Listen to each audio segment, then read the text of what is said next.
Tudo bem, pessoal? Vamos continuar com os nossos estudos e gostaria de compartilhar com vocês uma reflexão sobre aquilo que fundamenta o discurso ético.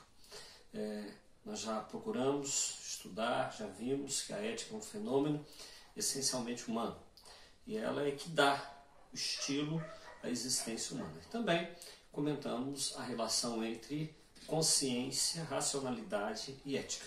Vimos que, a partir da racionalidade, da consciência que se tem, nós vamos ter o comportamento ético. Diante disso, eu gostaria de colocar para vocês uma pequena discussão. A ética, ela está fundamentada também na visão que se tem sobre o ser humano. Ou seja, o discurso ético, ele se fundamenta em uma concepção antropológica, em uma visão que se tem sobre o ser humano ou uma visão do ser humano. Muito rapidamente, gostaria de passar para vocês que ao longo do processo histórico, várias antropologias foram construídas, várias abordagens sobre o ser humano foram desenvolvidas, foram criadas. Nós vamos perceber que ao longo do processo histórico, o modo de conceber, o modo de enxergar o ser humano, ele foi sendo alterado, ele foi sendo modificado. Porém, nós vamos verificar que os pilares da antropologia, consequentemente também da ética, estão justamente na filosofia grega. E nós vamos verificar que Sócrates, que é considerado também o pai da ética, ele é um dos grandes responsáveis pelo desenvolvimento do pensamento que nós chamamos de pensamento antropológico, ou seja, a visão que se tem sobre o ser humano. Nós vamos verificar que entre os gregos, nós vamos ter várias antropologias. Consequentemente, várias formas de encarar, várias formas de ver a conduta humana, o comportamento humano, consequentemente, a ética. Gostaria de focar com vocês sobre um período da filosofia grega que nós chamamos de período arcaico. O período arcaico da filosofia grega, ele corresponde à fase mitológica do pensamento grego. Nós vamos constatar que no pensamento grego deste período existia, os gregos, eles desenvolveram três concepções, três linhas dominantes acerca do modo como se enxergava, do modo como se via o ser humano. Os arcaicos, eles desenvolveram, primeiramente, uma linha que nós chamamos de linha religiosa. Segundo, uma linha antropológica. E terceiro, uma linha que nós chamamos de linha cosmológica. Gostaria de comentar com vocês sobre cada uma dessas linhas do pensamento arcaico, visto a sua importância para o desenvolvimento da ética, posteriormente com o Sócrates. Nós vamos verificar que na linha que nós chamamos de linha religiosa do pensamento arcaico, nós vamos verificar uma insatisfação do ser humano com a sua condição. Nós vamos constatar que essa insatisfação do ser humano com a sua condição, ela ocorria porque o ser humano não aceitava, e até hoje tem dificuldade de aceitar suas limitações, suas vulnerabilidades, suas fragilidades. E nós vamos verificar que o ser humano, não aceitando a sua condição, ele buscava igualar-se aos deuses. Por isso que nessa fase mitológica nós vamos ouvir falar muito de deuses, os vários deuses gregos. E aí nós vamos constatar que o ser humano, ele buscava igualar-se aos deuses em que sentido? No sentido de conseguir superar a sua condição de fragilidade. E aí nós vamos verificar que isso fazia com que se buscasse a imortalidade. Então nós vamos verificar que não é apenas nos dias de hoje que nós temos éticas, comportamentos no sentido de não aceitar a condição e buscar a grandeza, buscar aquilo que nós diríamos a divindade, buscar a imortalidade. Nós vamos verificar que todas as vezes que o ser humano, isso lá no pensamento grego, todas as vezes que eles buscavam a imortalidade, eles tinham um desfecho trágico. A mesma coisa acontece, a mesma coisa se verifica com o ser humano na atualidade. Todas as vezes que o ser humano nega a si mesmo e busca ser aquilo que não é, criando máscaras, quando ele busca ser uma realidade que está além de suas possibilidades, o ser humano ele acaba cometendo atrocidades consigo e atrocidades também com o outro e atrocidades também com a própria natureza, com o próprio universo.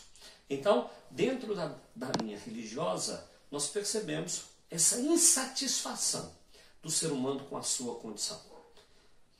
Problema, tá? É uma visão um tanto complicada. Por quê? Não tem como nós deixarmos de ser ou negar aquilo que efetivamente nós somos. Nós somos seres que trazemos as nossas vulnerabilidades, as nossas limitações. Eu costumo dizer que temos os pés de barro, ou seja, temos as nossas limitações, as nossas vulnerabilidades. E não adianta sairmos por aí querendo negar e esconder através do poder, através do dinheiro, através das coisas, aquilo que efetivamente nós somos. Também vamos verificar que no pensamento arcaico nós temos uma linha chamada linha cosmológica. Nessa linha cosmológica nós vamos constatar a relação entre a vida em comunidade, a vida em sociedade e a vida do universo. Os arcaicos eles fizeram uma analogia extremamente inteligente, extremamente interessante. Observando o cosmos, por isso linha cosmológica, observando a natureza, eles verificaram que na natureza existe uma harmonia, que na natureza existe o equilíbrio, isto sem intervenção humana. É bom que se diga. Nós vamos verificar que essa harmonia que existe no universo, no cosmos, ela é resultado daquilo que as ciências posteriormente descobriram.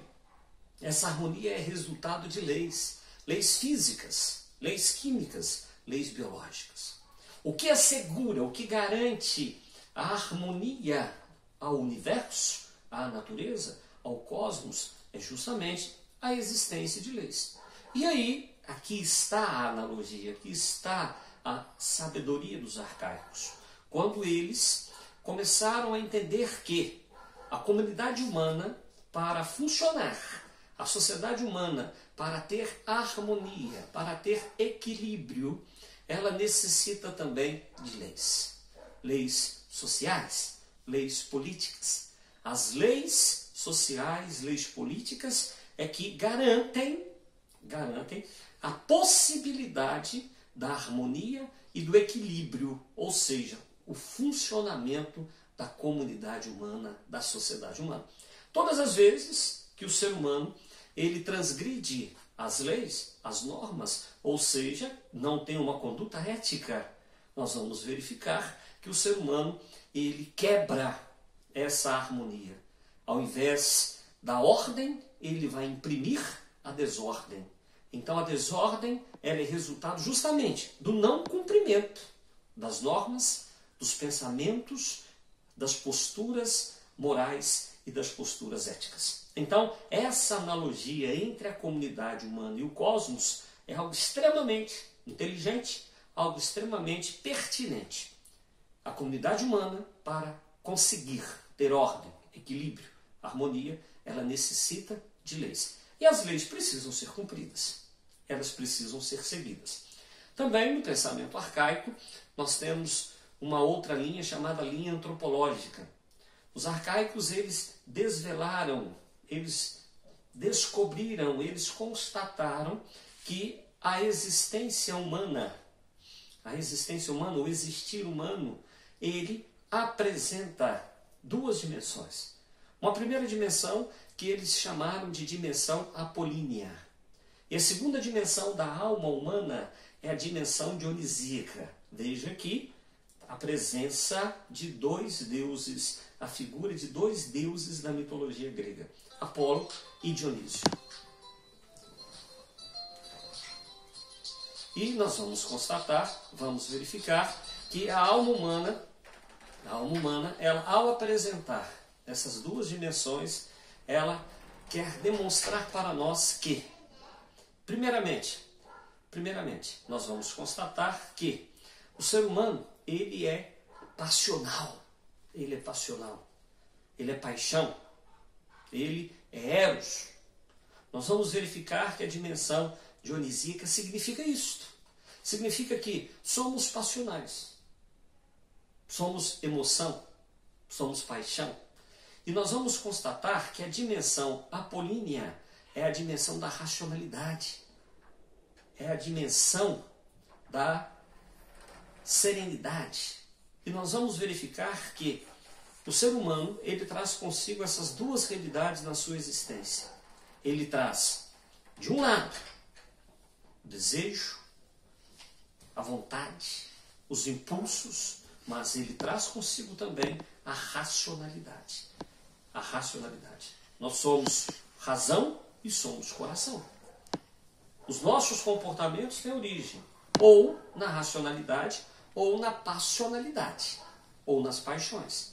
E nós vamos constatar que a filosofia e a ética se apresentam como duas realidades fundamentais para conciliar essas realidades na existência humana.